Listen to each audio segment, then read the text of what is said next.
The plumber? Yes, my name is Jose Camargo, the famous plumber from Venezuela. My shower has a problem. Take a look at it. I'm fixing it, my lady.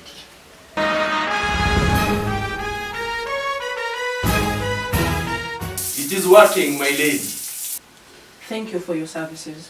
Thank you very much also. Remember, my name is Jose Camargo, the famous plumber from Venezuela. And I lay your pipes.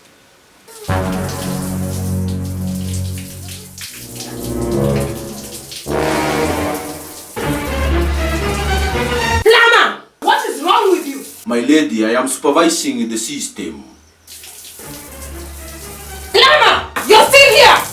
I am supervising the system, my lady. Get behind me, Satan, you sexual offender!